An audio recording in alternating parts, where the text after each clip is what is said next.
Abre a santa palavra fazendo favor, em Jeremias, capítulo 29, e eu vou pedir também ajuda para que seja projetado. E o ideal, eu não fiz de manhã e não estou mais também sentindo de fazer à noite, mas o ideal seria se nós lêssemos os 32 versículos desse capítulo 29. Mas eu vou te convidar a prestar atenção em mim, que eu te conto a história em vez de a gente ler. Está de acordo? Diga amém, irmão.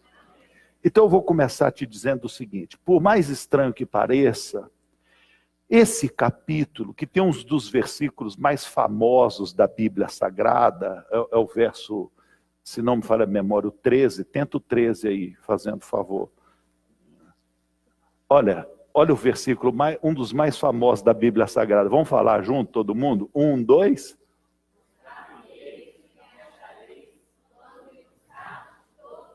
Não é famoso esse versículo? Esse versículo é muito gostoso, muito famoso, e é uma promessa linda que Jesus deu como palavra profética através do seu servo Jeremias. Mas o detalhe, olha para mim um pouquinho, é que neste único capítulo, por incrível que pareça, tem que ler com calma para poder perceber isso, ele tem 2 cartas. Aliás, ele tem 3. 2 cartas do profeta Jeremias. E uma outra carta, dá licença de eu ficar à vontade aqui e abrir meu coração para você, de um intrometido, metido que achou que era profeta. Mas ele não era. E eu vou dizer para você, até hoje, está cheio de gente assim no ambiente religioso. Está cheio de gente no nosso meio achando que é aquele que fala porque Deus está com ele e ele pode falar. E ele fala de você, e ele fala da sua vida, e ele fala dos seus negócios. E ele fala do seu propósito, mas é impressionante. Esse que a Bíblia Sagrada está chamando de falso profeta, e que eu estou chamando de intrometido, enrolado, ele só fala para te desanimar, ele só fala para te entristecer, ele só fala para te deixar para baixo, porque ele não consegue alcançar o plano de Deus, ele só consegue falar do que ele alcança, e os pensamentos de Deus são mais altos, por isso que o carnal não alcança, do que os pensamentos dos homens. E esse capítulo, que traz essas 3 cartas, 2 do profeta Jeremias e outra, dá licença de eu falar assim, do enrolado. Esse capítulo, ele retrata uma parte muito ruim da história do crente. Porque fala de um crente, está falando de muitos, né? De uma igreja inteira, mas deixa eu falar assim, para mim poder falar ao seu coração individualmente. Esse capítulo fala de um crente que errou. E esse negócio de errar na vida, irmão, não é para acontecer. Mas eu estou no planeta Terra, então deixa eu ser bem realista. Não é para acontecer, mas acontece. Não é para errar, mas erra. Não é para pecar, mas peca. A Bíblia Sagrada mesmo, muito realisticamente, ela diz assim, vê se você lembra, filhinhos, não pequeis. Porque não pode, diga quem está ao seu lado, não pode. Mas, diga, olha para ele, graças a Deus. Graças a Deus o texto continua. Porque o texto fala assim, mas, se alguém pecar, temos um advogado. Então não é para errar. Mas se errar, aí deixa eu falar, não é para desanimar. Não é para cair. Mas se cair, deixa eu falar, não é para ficar prostrado. Agora, para mim ser bem realista com você e ficar dentro do texto de Jeremias 29, tudo o que o homem fizer, disto prestará conta. É ou não é? Eu vou começar, você termina. Tudo que a gente planta, a gente? Vamos de novo. Tudo que a gente planta, a gente? Porque de Deus não se zomba. Então, o que nós precisamos entender não é nos afundar no lamaçal da queda. O que nós precisamos entender que não é para chegar no chiqueiro, vê se você lembra do que eu estou falando, que não é para chegar no chiqueiro e não poder comer nem a comida do próprio porco e continuar lá chorando e lamentando.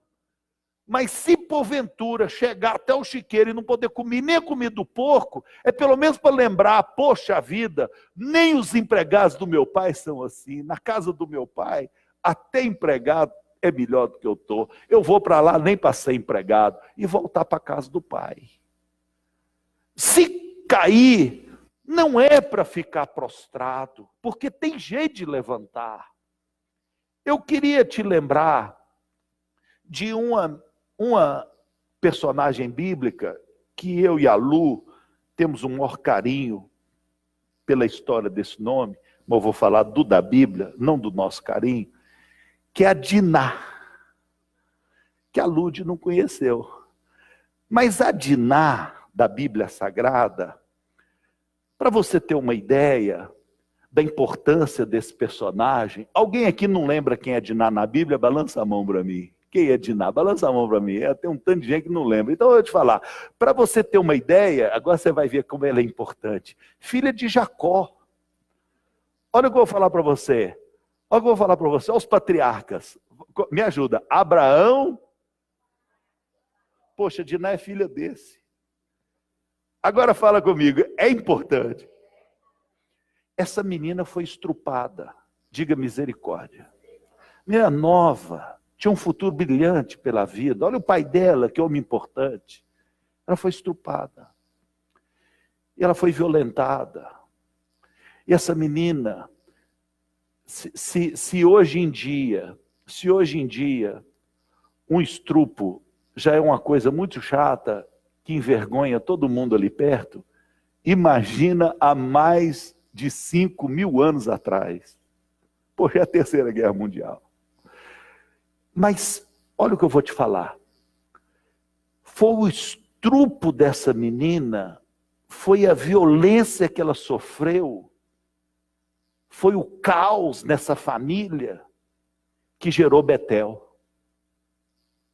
Se não acontecesse essa desgraça, ou deixa eu falar diferente, se a família ficasse refém da desgraça, e não buscasse a Deus, eles não iam ouvir Deus.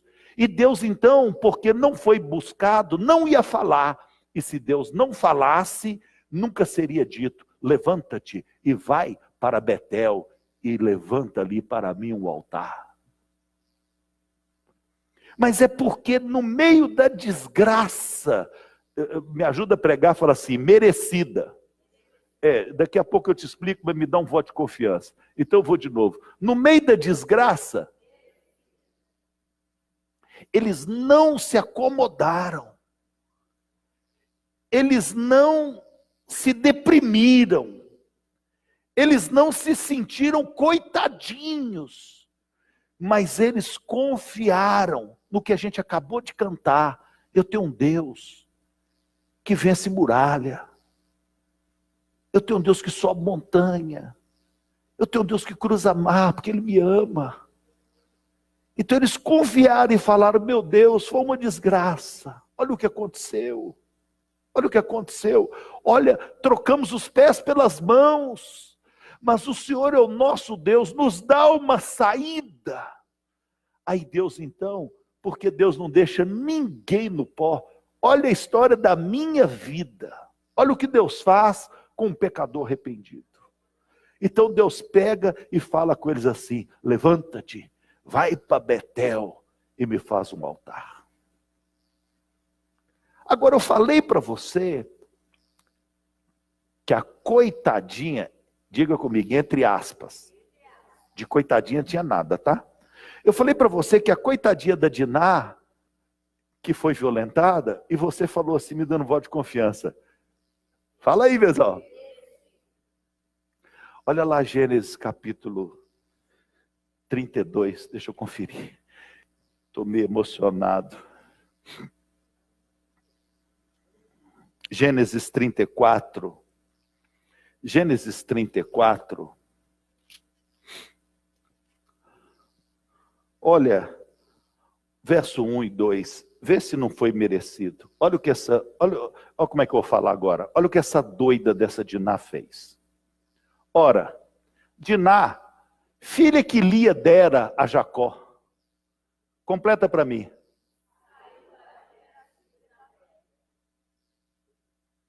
Eu vou de novo. Diná, a filha que Lia deu a Jacó. Todo mundo. Ela foi para o baile funk.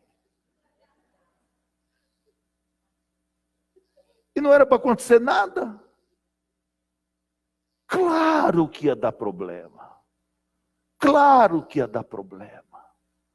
Mas a vida é difícil. Às vezes, o que Jesus falou? Jesus disse assim, eu não vim para condenar ninguém, eu vim para resolver. Então, quem sou eu para te condenar? Ainda mais com a minha história. Mas você precisa saber, às vezes, como meu pai falava, ou por burrice, porque meu pai gostava de falar que para ser burro tem limite, mas é difícil encontrar esse limite, a burrice é grave. Então, às vezes, por burrice, às vezes, por desobediência, às vezes, por irresponsabilidade, às vezes, por curiosidade. Mas a verdade é que, às vezes, a desgraça te encontra. Às vezes, a desgraça visita a sua casa. Porque se você falar da Diná, a desgraça encontrou ela. Mas se você falar do Jacó, a desgraça visitou a casa dele. O Jacó podia sentar, chorar e dizer assim, meu Deus do céu, o que eu fiz? O que eu deixei de fazer? Onde é que eu errei com essa filha minha? Mas em vez dele entrar na depressão, em vez dele entrar na lamentação, em vez dele entrar na conversa do falso profeta. Quantas vezes a desgraça bate na sua porta e logo aparece alguém para falar, eu sabia, você está debaixo de maldição. Quantas vezes? Mas em vez de Jacó entrar nisso tudo, sabe o que Jacó fez? Eu tenho um pai. Meu pai, olha o que aconteceu.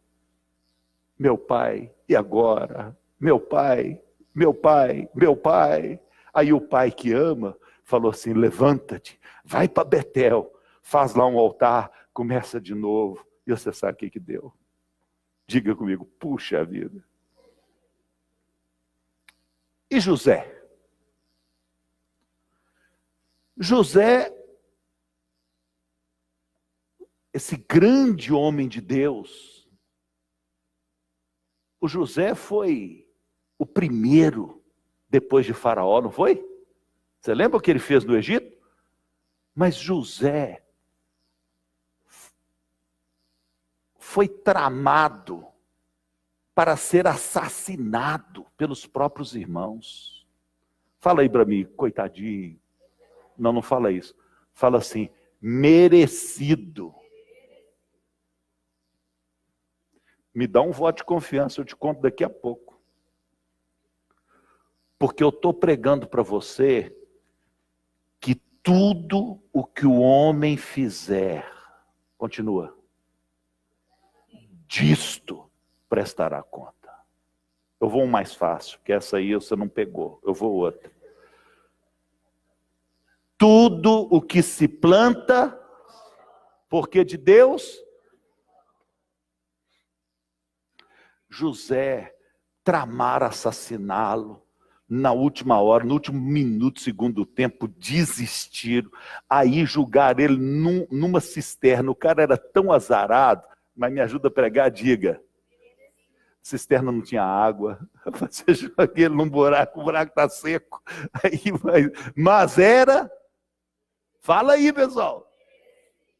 Aí passam os viajantes, eles vendem ele a preço de banana. Ele deve ter ficado muito bravo. Eu, filho de Jacó, dono da túnica mais bonita da minha família. Ah, não, eles podiam ter dado ao menos 100. Deram R$8 em mim. Ah, aquilo deve ter magoado ele demais. Mas ele chega lá no Egito. E lá no Egito, meu pai, eu era criança, eu ainda não tinha entrado no caminho da diversidade, eu ainda não tinha entrado na carreira errada, eu ainda estava contigo, e o Senhor me deu um sonho, meu pai,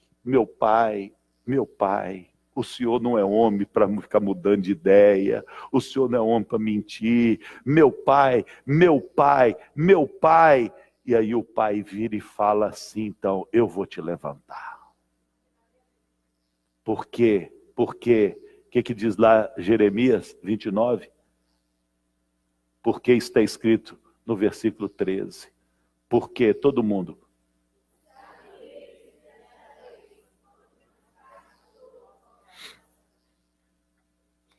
Ele fez por onde? Ele sofreu muito na vida, mas ele... Olha assim, não, você não tá acreditando muito, você está meio, você está assim, eu entendo você, mas o José, o que salvou a pátria, não pode, ele se não pode. Então você está falando para mim que Deus é injusto, que o que acontece sobre os homens acontece de forma injusta, que quem não merece nunca leva. Você tem certeza que vai pensar isso? Não seja inocente, todo mundo que apanha... É aquela velha história. Você pode até não saber por que você está apanhando, mas eu sei por que eu estou batendo. Todo mundo na Bíblia Sagrada que se deu mal tinha um motivo anterior. E até hoje é a mesma história. Se você buscar... Meu pai falava assim, se Deus projetar sua vida aqui na parede, ai, ai, ai. Fala aí, ai, ai, ai. É melhor mudar de assunto agora, porque eu já sei que eu estou merecendo. E eu não estou discutindo se você merece a desgraça. Eu não estou discutindo se você merece o sofrimento. Eu estou mostrando na Bíblia Sagrada que não é para ficar prostrado, porque tem solução. Porque quem tem pai... tem solução. Mas para você não ficar nessa dúvida, então eu vou te convidar a ler Gênesis 37. Olha lá se José merecia ou não. Ó, mas os irmãos dele, aqueles irmãos não valem nada. Vê lá.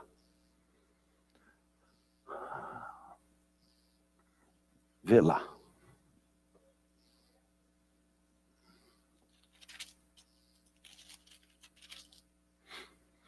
Habitou Jacó nas terras das peregrinações de seu pai, nas terras de Canaã. Continua. Esta é a história de Jacó. Tendo José 17 anos, apacentava os rebanhos com seus irmãos, sendo ainda muito jovem, acompanhava os filhos de Bila e os filhos de Zilpa, mulheres de seu pai. Completa para mim. Dedo duro, fofoqueiro. É por isso que seus irmãos tomaram raiva de você, seu cretino. É você que se mete na vida de todo mundo. Conta um ponto e aumenta um outro. Tem que se lascar mesmo. Porque se tem uma coisa feia, essa língua de lavadeira, ainda mais em boca de homem. Aí é mais feia ainda. Eu vou começar, você termina. Tudo o que o homem plantar. Mas não é isso que eu estou discutindo. Eu não estou discutindo nessa noite por que a tristeza te alcançou. Eu não estou discutindo nessa noite por que o problema entrou na sua vida. O que eu estou te ensinando é que há solução. Você merece apanhar. Você merece apanhar. Mas Jesus preparou o encerramento dessa coça. É isso que eu estou pregando. E é isso que diz lá Jeremias, no capítulo de número 29. Porque a história de Jeremias é o seguinte: aquele falso profeta que eu falei lá no início, ele se levantou, e vê se não tem esse tipo de gente na sua vida.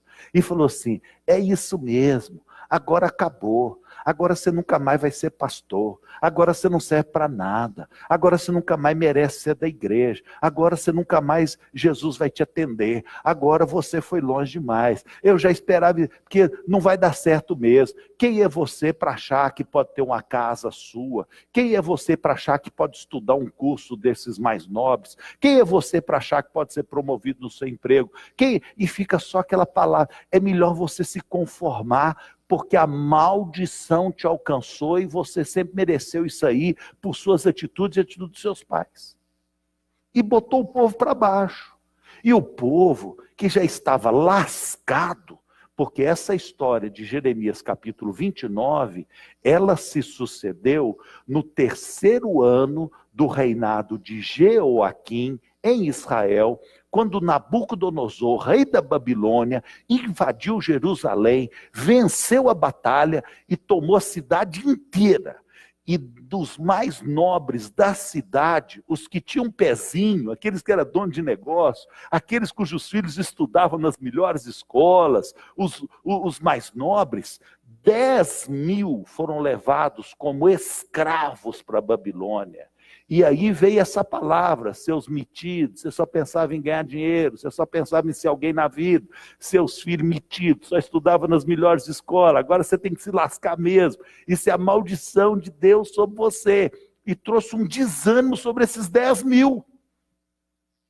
E os 10.000 perderam o gosto pela vida, por causa de palavras desanimadoras de gente que orava.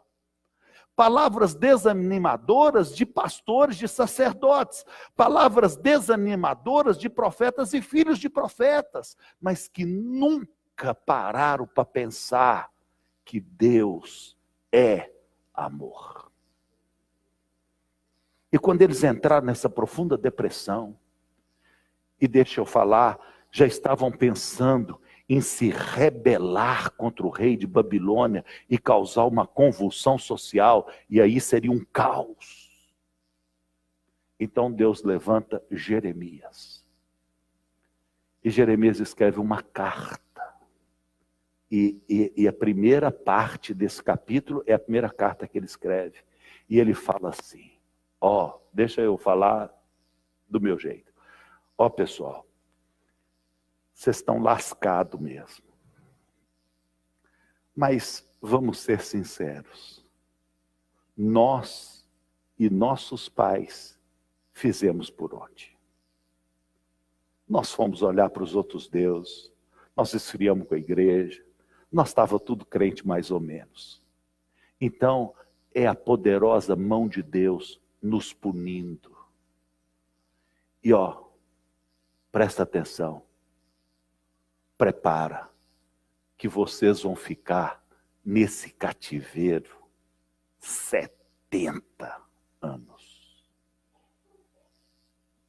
E não adianta ninguém falar diferente para vocês. É tudo mentira. Porque a palavra que Deus deu é essa.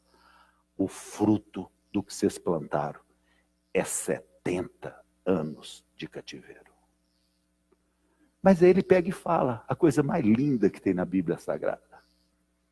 Ele fala: mas Deus é Pai. Até no deserto é possível florescer. Diga para mim assim, para mim tentar ser mais claro para o conselho, diga assim: como assim? É aquela menina de 13 anos que desobedeceu o pai, e o pai falou que não, mas ela falou que sim. E a mãe falou que não, e ela falou que sim também de novo. E o pai falou não, não, e ela falou sim, sim. E agora ela com 13 aninhos teve uma filha.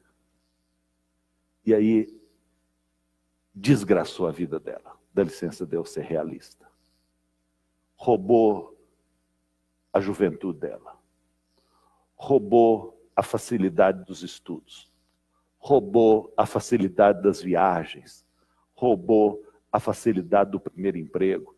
Agora a menina, em vez de ter uma vida num curso antes idealizado, agora tem que cuidar de neném. E olha o que eu vou falar. Assim diz o Senhor, vê se você me entende a minha parábola. O seu cativeiro não vai ser de 70 anos, porque nós estamos no ano de 2018, a medicina está muito melhor, ninguém mais morre com 70 anos. Seu cativeiro vai ser de 120. Você vai criar esse filho de 120 anos.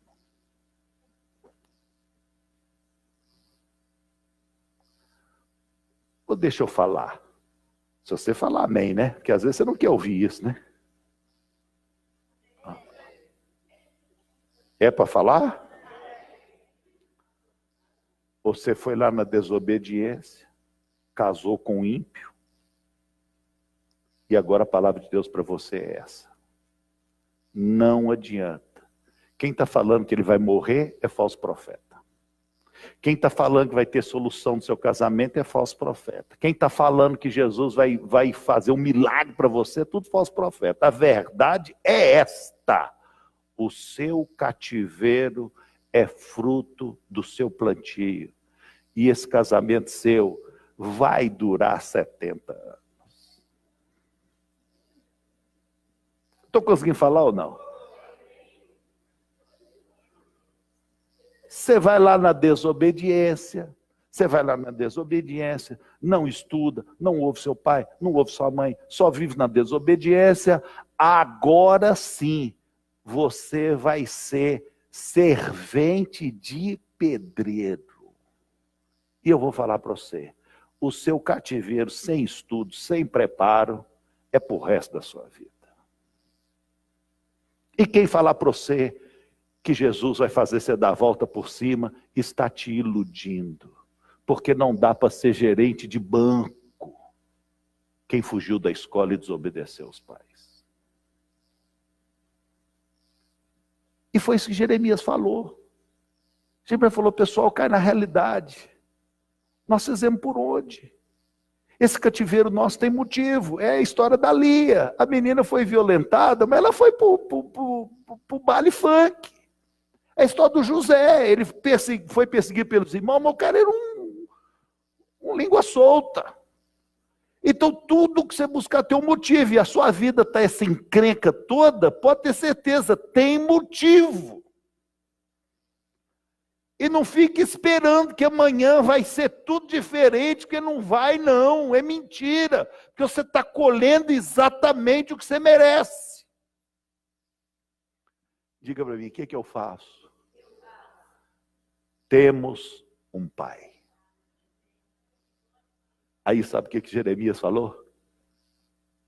Jeremias falou assim, eu não sei se eu mostro o versículo ou se eu não mostro o versículo, mas ele falou assim, é legal demais, eu tenho que mostrar. Olha o versículo, olha o versículo fazendo favor.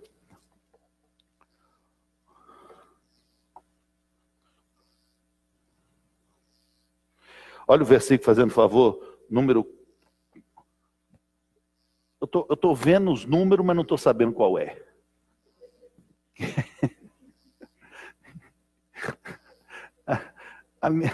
A minha mãe me levou numa médica, amiga dela.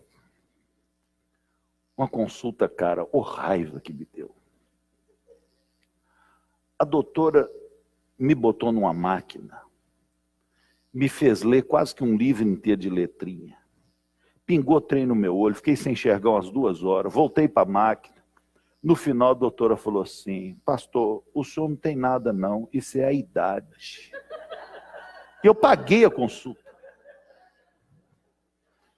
Mas eu estou agradecido porque ela me fez enxergar de novo. Está aqui, ó. Eu vou colocar e vou falar, que é o versículo número 4. Então, e eu falo assim com você, abre a sua mão e diga assim: eu recebo esta palavra em o nome de Jesus. E a palavra de Deus é assim: assim diz o Senhor dos Exércitos, o Deus de Israel, a todos os que estão vivendo essa vidinha medíocre. Estou conseguindo pregar ou não? A todos os que estão cheios de problemas. Estou conseguindo pregar ou não? A todos os parentes da Lia, ou a todos os José da vida. Estou conseguindo pregar ou não? Então Jesus está falando para mim, Jesus está falando para você, Jesus está falando para quem está vivendo um cinto apertado, porque Deus mesmo apertou. Está entendendo? Então Deus falou assim, ó, a todos os exilados, Deus falando, hein, que eu deportei de Jerusalém para a Babilônia. Então a palavra de Deus é a todos os que estão debaixo do meu juízo. Está vendo? Deus falando. Mas aí Deus vira e fala assim, não vamos esquecer, repete comigo, mas eu estou te punindo, repete. Mas sou pai. Não esquece isso. Não esquece isso. Vou falar da Chloe. A Chloe está super esperta. Aquilo ali, eu não sei de onde veio aquilo. Verdade é que ela pegou o que não podia pegar da Lila. E a Lila, naturalmente, reivindicou de volta. E a Chloe, não sei de onde veio aquilo, deu um safanão na Lila e voltou com o cabelo da Lila. Aí eu endoidei. Eu levantei. Que isso, meu bem? Onde você aprendeu isso? Papai nunca fez isso com ninguém na vida. Aonde você viu isso? Ela levantou, baixou a cabecinha e falou assim, eu vou para o castigo. E foi sozinha. Mas completa aí para mim. Eu sou? Fui lá adular ela. Criei outro problema. Que a Karine falou, você está estragando a menina. Eu sou pai. Eu que fiquei com vontade de ficar no castigo. Eu não tirei ela do castigo por profunda obrigação de responsabilidade, porque eu tenho que fazer ela ficar melhor. Mas eu sou pai. E é assim que eu estou pregando para você sobre o nosso Pai do céu. Ele põe a gente no castigo. Ele não vai tirar do castigo, mas ele vai lá. Porque ele é. Então ele falou assim, fui eu que pus vocês de Jerusalém na Babilônia. Eu não vou tirar. Mas eu sou. Então olha o que ele fala. Ó verso 5. Edificai casas e habitai nelas. Plantai pomares e comei o seu fruto. Continua. Tomai esposas e gerai filhos e filhas. Tomai esposa para vossos filhos e dai vossas filhas a marido, para que tenham filhos e filhas. Multiplicai-vos aí e não viveis em depressão.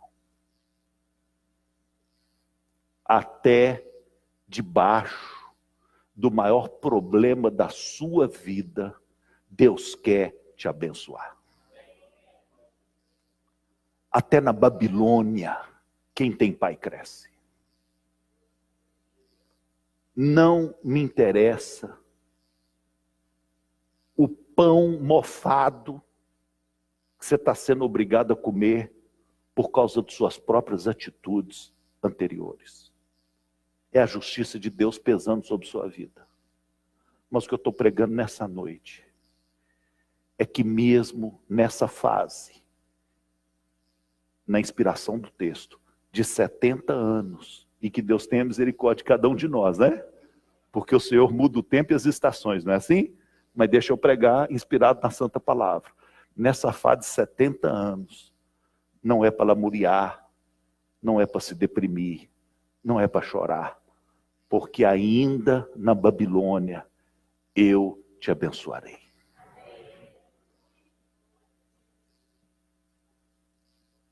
Na maior desgraça da casa de Jacó, foi gerado Betel. Na pior fase da história de José, ele ganhou a maior nação da terra para administrar. No pior momento da história de Israel, eles ainda assim tiveram dignidade. Daniel, Ananias, Misael, todos assistiam diante do rei. Esther, essa judia amaldiçoada, essa judia debaixo da penalidade da maldição, ela virou esposa do rei. Que maldição que é essa? A sentença não foi retirada, mas o Senhor transforma em bênção. É milagre. A nossa religião é uma religião difícil de entender, porque é uma religião de milagres. Então não é, para de se iludir. Às vezes não está acontecendo porque você está orando na direção errada. Às vezes não está acontecendo porque você está ouvindo, os nomes são difíceis, então deixa eu voltar aqui neles, mas você deve estar ouvindo os Acabe de Colaías, você deve estar ouvindo os Zedequias de Maacéias, você deve estar ouvindo, lá no 31, os Semaías de Neelamita, você deve estar ouvindo esses caras que não sabem nada de Bíblia, que fica dando tiro para todo lado para tomar o seu dinheiro. Porque quem ora a troco de dinheiro, você abre o olho. A verdade é, se tem uma sentença sobre você, para de orar para que isso não aconteça, porque Deus é justo. Deus não vai fazer negócio para soltar traficante. Tem um país aí que todo o judiciário foi destituído. Saiu no jornal ontem. A corte inteira foi destituída, porque eles publicaram as gravações dos juízes, negociando as sentenças, negociando a soltura, um negócio horrível, horrível, horrível. Mas isso não tem nada a ver com a justiça do santo Criador dos céus e da terra. Deus é justo. Então não fica na expectativa do juízo ser revogado, porque não é esse o caminho. O caminho da sua oração tem que ser outra. Meu Deus, eu pequei, meus pais pecaram, tudo que está acontecendo de ruim na minha vida faz sentido, mas o Senhor é meu Pai, me abençoa. Aí Deus te pega de dentro da cova dos leões, e quem fica dono da cova é você. Aí Deus te pega de dentro da fornalha, e quem manda no fogo é você. Aí Deus te pega e te exalta. Deus faz um rebuliço no lugar que você está. Até na Babilônia. Volta lá, fazendo favor, para o verso 5 ou 6, fazendo favor. Até na Babilônia, multiplicai-vos e não entreis em depressão. É assim que está no original. Deus quer te fazer prosperar até debaixo da sentença, que merecidamente você pode estar nela. Porque Deus é Pai, curve a sua cabeça. Clama ao Pai, clama ao Pai. O que está escrito lá? Buscar-me-eis e me achareis. Não tire esse versículo 13 do seu coração, não. Buscar-me-eis e me achareis, quando me buscares de todo o vosso coração. talvez você não esteja me entendendo. Deus quer fazer um milagre maior do que o que você está pedindo, porque está cheio de crente pedindo para remover a dificuldade, está cheio de crente pedindo para remover o entrave, está cheio de crente pedindo para remover o problema, e Deus não é por aí, porque o problema da sua vida não é o diabo, não. O problema da sua vida é castigo divino. Não tem nada de diabo do castigo da Chloe. O negócio dela é comigo, que ela não podia puxar o cabelo da Lila. Mas, olha o que eu estou te contando aqui. Eu espero que a Karine não esteja seguindo esse culto, porque a Karine anda seguindo tudo quanto é culto dessa igreja. Mas eu espero que ela não esteja seguindo esse culto, porque eu levei sorvete para a Chloe. E tomei sorvete com ela. Porque ela tem pai. E dá para o fardo de quem tem pai ser leve e suave. Eu estou te falando a história da minha vida. Porque eu tenho pai. Então a vida pode ser muito melhor do que a depressão, do que a solidão, do que a desgraça do fruto do seu pecado. Porque você tem um pai. E não é que Deus vai cancelar o que merecidamente cada um recebe. O milagre é muito maior. Deus vai transformar na Babilônia de escravo. Você vai ser a rainha, a esposa do rei. Senhor, meu Deus e meu Pai, eu te peço, Senhor, autoriza o entendimento da tua palavra, autoriza a unção do milagre no cativeiro, autoriza, meu Pai, o entendimento e a unção, abre os caminhos, abre as portas, para que até na Babilônia não haja depressão, mas que venha multiplicação, em o nome poderoso de Jesus Cristo de Nazaré. Recebe esse louvor, fala com Deus, chama pelo seu Pai.